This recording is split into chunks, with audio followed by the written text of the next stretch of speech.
As Africans, we're often underestimated, pushed aside, told to wait for others to solve our problems.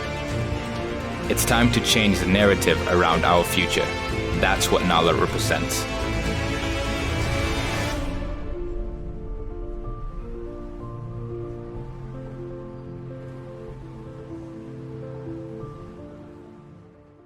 That Kenyans have been waiting for the 9th of August. Right outside the Kenya High Commission, I meet you here. Tell us who you are. Talk to us about why you decided to turn up today. Well, okay, my name is Dr. Isaiah Oino. I'm the current chairman of Stock UK Diaspora Circle, and I came to exercise my democratic responsibility of voting the right leaders to our country. Fantastic. Voting the right leaders to our country, and we are saying the next government, which we don't know, Stock Diaspora Circle. You have been there, you have done a lot, you have been going to Kenya and wanting to invest more in Kenya. What can the incoming government do for circles like yours, for businesses, and even for individuals who comes from the diaspora? I mean, that's very critical, and this is what we've been having a discussion with various leaders, that what is it you're going to do that is different to encourage investment in a country. There is a progress that has been made over the last few years, but we're still behind other giant countries like Rwanda. Rwanda has taken over in terms of investment climate, Kenya. There has been progress, but there's still a lot of work that needs to be done. So we're looking for the new government to improve business environment, to encourage innovation, to encourage young people to start their businesses, to encourage even foreign investors, and also, of course, to encourage the diasporas to invest in our motherland country. We've now started the momentum of we want to be heard, because we're starting with the remittances, the amount of that financial muscle we had in Kenya. We want that to translate to us, and the best way we can do it is have one of us to represent our views, because there's no way someone in Kenya who know or even understand half the length we go towards trying to make this happen. So we're asking the incoming government to listen to us more, because we've had a lot of promises in the past, and so far we're still yet to see some results. So yeah, onus is on them now. We've done our bit, we've done our fundamental rights, hopefully we voted the right people, and they should now listen to us and follow on to their promises. Such a pleasure to see you here today. I'm looking around and Kenyans have come out in numbers to, their vote counts. But you tell us who you are, where you come from, why you decided to be part and parcel of this. Thank you very much, Janet. It's good to see you, as always. I'm Timothy Kinyanjui, Councillor Timothy Kinyanjui from Swindon.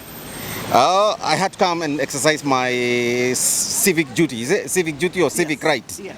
Or what do you call it? It's my democratic right, literally, to vote. Yes. So that's why we came in today with my wife and our son. We came all the way from Swindon. He came all the way from Reading, because he's studying at Reading University. He's doing masters there. So we have come to vote today so that we can make sure that we are part of the next government that is coming in. As a person who is in government in the UK, you're a councillor in the UK. As somebody who's in government in the UK, what can we do to make sure that that we run Kenya the way we run in the UK? What can Kenya do to adopt some kind of leadership like the UK? I just wish that we can get where we are in the UK, because normally when we do voting in the UK, it's a matter of exercising our civic right, as I said, whereby people vote and they just go home, wait for the results. I just pray, it's my sincere prayer from the bottom of my heart, that when people vote, they just wait for the results. And we are praying for Kenya, because we know what happens during this time of elections, especially when we have this kind of elections, the national elections, whereby we are voting for the president and the rest of the leaders. But what we want is a mature democracy, whereby when people vote, they just wait for the results. There is always be a winner and a loser. So for those who lose, they should be quick to accept the defeat. I just pray that that's what is going to happen this time around, because we have seen it happen. And we wish the best for Kenya. We love that country. We have no any other country where we can go to. This is where we have come from, and that is where we probably, most of us, we will retire anyway. And that we are praying for the best for that country. Thank you very much. And as we keep saying, Diaspora, this is the first time we are voting. I've been in the UK for 22 years. You can see I have voted. You can see I've got the ink there. Yes, I have voted. That means I cannot let go my voice. I cannot let go the country, that any president that is coming in, any leader that is coming in, the Diaspora is watching. I come from Nakuru County, so anyone who is going in Nakuru County, the Diaspora is alert, because this time we're going to make sure that you're running Kenya like all the other countries are being run. Good governance is about the people taking responsibility and calling out bad leadership. Oh yes. As Africans, we're often underestimated, pushed aside, told to wait for others to solve our problems. It's time to change the narrative around our future. That's what Nala represents.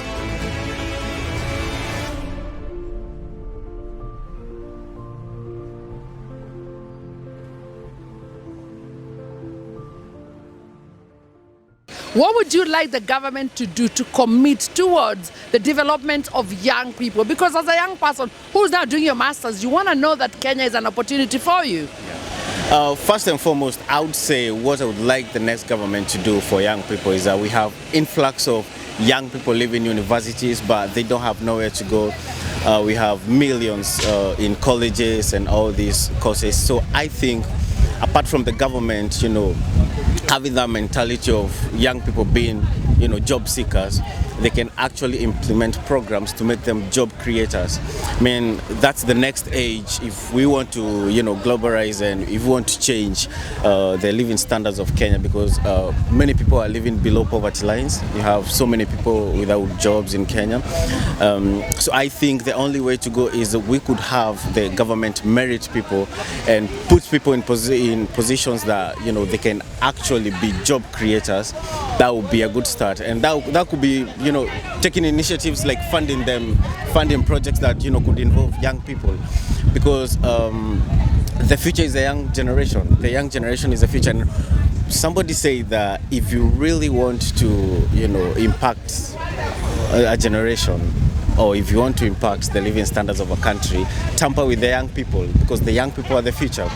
That is done by our education system. We have to make sure that every other young person has access to, education facilities, because what education does, it changes your perspective to things. It adds on to your attitude, gives you that positive attitude.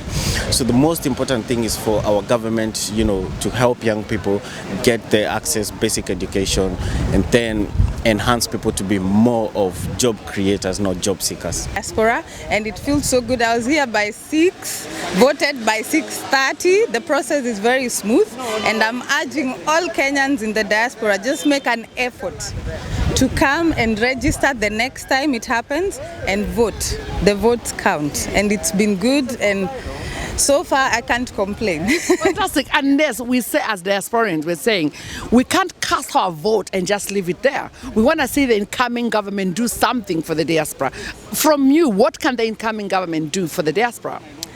We need to be included, at least in major decisions, because as we know, the diaspora brings in quite a large amount of money. And we need to see a few changes in processes, because some processes are too slow or cumbersome. We need that happening for us. And of course, we need an inclusion. And if possible, maybe it's a big ask, but we need to be County 48 as diaspora. So we are hoping that will be thought about. We're actually more than County 48, because the numbers of active diaspora is more than some of the counties. So I agree with you fully. County 48 need to stand out strong. Now, saying that means you can't just keep and watch when things are going wrong for the incoming government. Yes. So how would you like to see it? What changes do you want to see in Kenya for the incoming government? Okay, first, before even they make any changes, we are preaching peace. We want the country to be peaceful. Love, just as our flag, our national anthem says, we are preaching peace and all that. We start with peace and everything else will flow.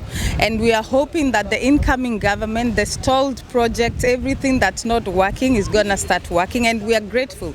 They've included the diaspora, so they're able to actually come and engage the diasporans and know what goes on within the diaspora. So we can give them ideas. We can help them change our country for the better future. And as we know, Kenya is like the limelight of East Africa, and we need it to stay there. We don't want any other country overtaking us. So we'll be grateful if they can listen to us. You're voting now. What do you want the incoming government, whichever government is going to be, to do for you as a diasporian? First things first is to recognize the diasporian people as a force, not just as a force for providing money in and saying they provide some numbers of billion, 200 billion. No, recognize that billion comes from some force of people and let them be recognized as people who are contributing to the building of the country. Not financially, but financially, physically, and intellectually. We have never seen Kenyans being in a group or in a gathering like this. I'm so happy. During registration, they were just coming one by one and going. And I think you recorded in the evening when people were going away. But I'm so grateful, at least they are going to have a voice on the Kenyan ruling down there. And that's what we are looking after for.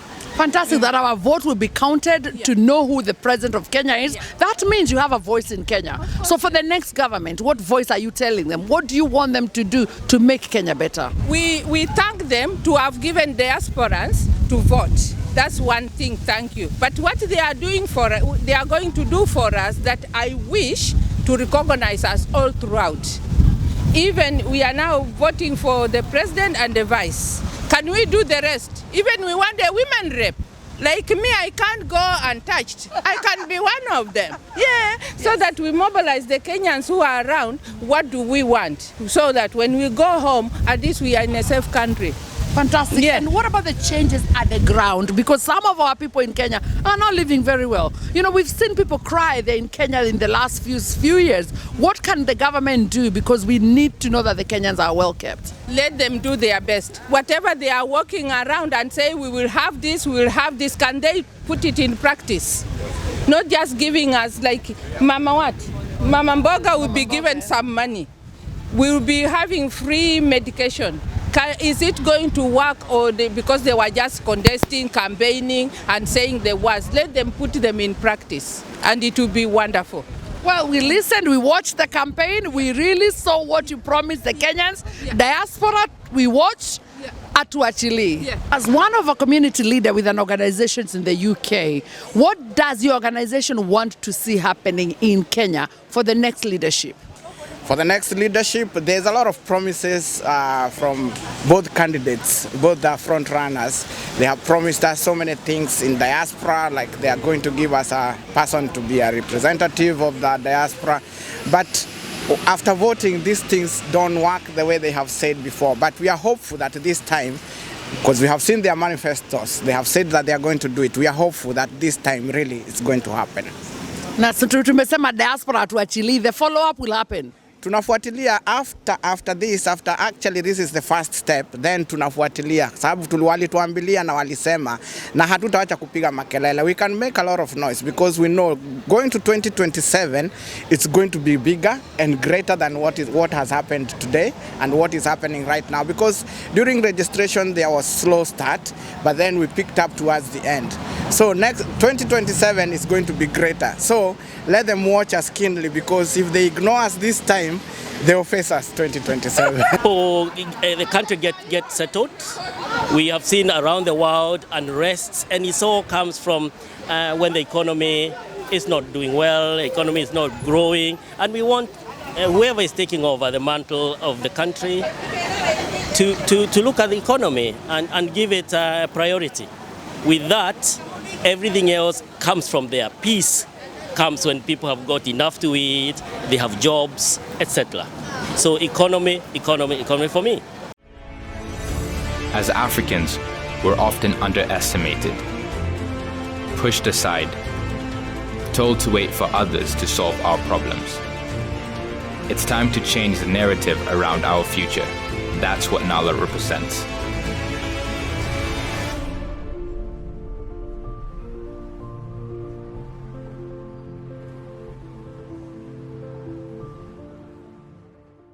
Thank you very much, viewers. You've heard we, the diasporans, are out here because we want to be involved. very actively in the incoming government. Yes, voting is one of the first way we can get involved. We are looking at everybody here turning up today. Yes, we had over 700 voters, and because the voting is going very well, the IEBC are very swift. We have 2 stations, so yes, people are not queuing, so everybody who's coming here is very happy. We are listening from the diaspora. What do they want from the incoming government? So we're talking about you, diasporian. How are you doing today? Tell us who you are, where you're coming from, and what you want from any incoming government. I've come from Reading in UK just to do the voting for the government we want, and we want the government that delivers services to the people of Kenya. Government that delivers services for the people of Kenya. And what can we do as diasporian to make sure that happens? We keep coming to vote, participating in all activities which are civil, to make sure our government is accountable. I think we need to be involved a lot into the running of the government in the sense that we should have a representative actually sitting within the government who can express our determination and what we really want outside here. We have a lot of challenges, especially emanating from what we go through here and actually connecting it to Kenya as a whole. So we need somebody who understands diaspora well to be able to cater for our needs. I think the best we can expect from this government is to serve the people. And I think they are not served at the moment. So we expect them to serve the people regardless who wins, because they're the president or the winners of the people.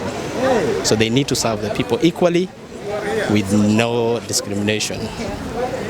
Thank you very much, and that is what we want for any incoming government. Serve the people. It's all about the people. Thank you.